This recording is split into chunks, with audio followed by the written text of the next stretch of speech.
Hello guys, welcome back to our channel. Episode ആരംഭിക്കുമ്പോൾ കാണിക്കുന്നത് നന്ദിനിയോട് ജയറാമിനെ വിവാഹം കഴിക്കാൻ പറയുന്ന മീനാക്ഷിയും കാർത്തിയുമാണ്. തുടർന്ന് നന്ദിനി പറയുകയാണ്, ഒരു പ്രാവശ്യം വിവാഹമോചിതയായവളാ മോളെ ഞാൻ.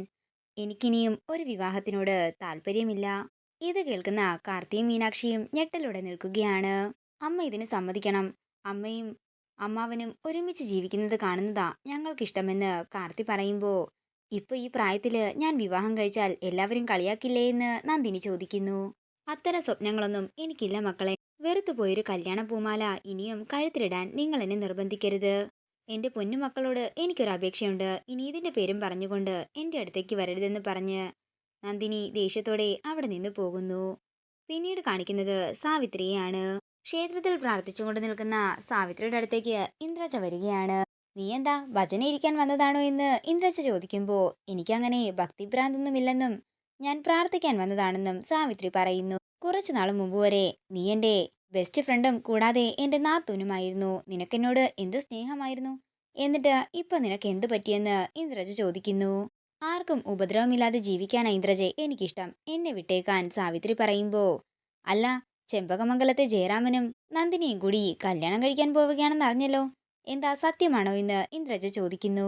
ചെമ്പകമംഗലം തറവാടിന്റെ അകത്തും പുറത്തുമൊക്കെ ക്യാമറ വെച്ച് 24 മണിക്കൂറും അതിൽ നോക്കിയിരിക്കലാണോ നിങ്ങളുടെ തൊഴിലെന്ന് സാവിത്രി ചോദിക്കുന്നു. ആ ജയറാമനെയും നന്ദിനിയെയും വിവാഹം കഴിക്കാൻ ഞാൻ ഒരിക്കലും സമ്മതിക്കില്ലെന്ന് ഇന്ദ്രജ പറയുമ്പോ, നിനക്കെന്താ എന്റെ ഏട്ടനെ കെട്ടണോ എന്ന് സാവിത്രി കളിയാക്കിക്കൊണ്ട് ചോദിക്കുന്നു. മര്യാദയ്ക്ക് അടങ്ങി ഒതുങ്ങി ജീവിച്ചാൽ നിനക്ക് കൊള്ളാം.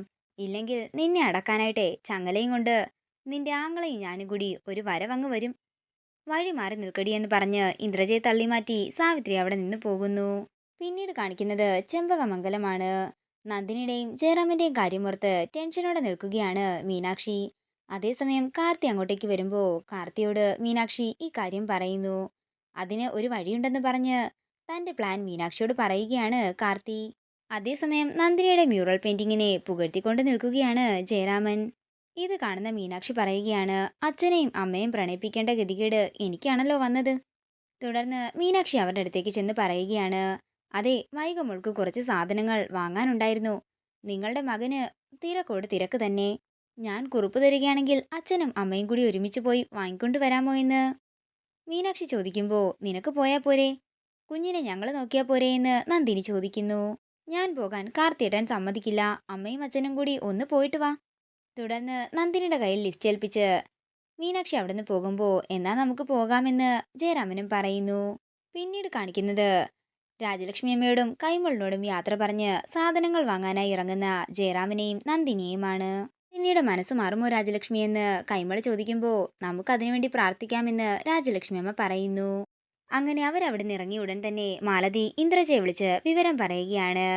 അതെ, ഇവിടുത്തെ കാമുകനും കാമുകിയും കൂടി ഷോപ്പിങ്ങിന് വേണ്ടി ഇറങ്ങിയിട്ടുണ്ട്. ആ കാമുകി കാമുകന്മാർക്ക് ഞാൻ ഉടൻ തന്നെ ഒരു വിവാഹ സമ്മാനം കൊടുത്തേക്കാമെന്ന് ഇന്ദ്രജ പറയുന്നു. ബാക്കി കാര്യങ്ങളെല്ലാം ഞാൻ നോക്കിക്കോളാം എന്ന് പറഞ്ഞ് ഇന്ദ്രജ കോള് കട്ട് ചെയ്യുന്നു. തുടർന്ന് ഇന്ദ്രജ തന്റെ ഗുണ്ടകളെ വിളിക്കുകയാണ്. അതേസമയം സാധനങ്ങൾ വാങ്ങി സന്തോഷത്തോടെ നടക്കുകയാണ് നന്ദിനിയും ജയറാമനും. തുടർന്ന് അവർ ക്രോസ് ചെയ്യാനൊരുങ്ങുമ്പോൾ ഇന്ദ്രജയുടെ ആളുകൾ ജയറാമിനെ ഇടിക്കാനായി വണ്ടി സ്പീഡിൽ കൊണ്ടുവരികയാണ്. പെട്ടെന്ന് ജയറാമിനെ തള്ളി മാറ്റുമ്പോൾ നന്ദിനിയെ വണ്ടി ഇടിക്കുന്നു. നടു റോഡിൽ ബോധരഹിതയായി കിടക്കുന്ന നന്ദിനിയാണ് കാണിക്കുന്നത്. നന്ദിനിയെ തന്റെ മടിയിലേക്ക് കിടത്തി കരഞ്ഞുകൊണ്ടിരിക്കുകയാണ് ജയറാമൻ. തുടർന്ന് ഇന്ദ്രജ തന്റെ ആളുകളെ വിളിക്കുമ്പോൾ അവർ പറയുകയാണ്, മേഡം, മിഷൻ സക്സസ് ആയിട്ടുണ്ട്. പക്ഷേ ആ ജയറാമിന് പകരം ഇടിച്ചത് നന്ദിനിയാണെന്ന് മാത്രം. എന്താണെങ്കിലും കുഴപ്പമില്ല, ഒരാളുടെ കാര്യത്തിനെങ്കിലും തീരുമാനമായല്ലോ. നിങ്ങൾ പെട്ടെന്ന് ബാംഗ്ലൂരിലേക്ക് വിട്ടോ, പണം നിങ്ങളുടെ അക്കൗണ്ടിലേക്ക് എത്തുമെന്ന് പറഞ്ഞ് ഇന്ദ്രജ കോള് കട്ട് ചെയ്യുന്നു. ബോഡി ചെമ്പകമംഗലത്തേക്ക് എത്തുമ്പോഴേക്കും ഒരു റീത്തും കൊണ്ട് പോകണമെന്ന് ഇന്ദ്രജ മനസ്സിൽ പറയുന്നു. ഇതോടുകൂടി ഇന്നത്തെ എപ്പിസോഡ് ഇവിടെ തീരുകയാണ്. വീഡിയോ ഇഷ്ടമായെങ്കിൽ മറക്കാതെ ലൈക്ക് ചെയ്യുക, ഷെയർ ചെയ്യുക, കമന്റ് ചെയ്യുക. കൂടുതൽ സീരിയൽ അപ്ഡേറ്റ്സിനായി മറക്കാതെ സബ്സ്ക്രൈബ് ചെയ്യുക.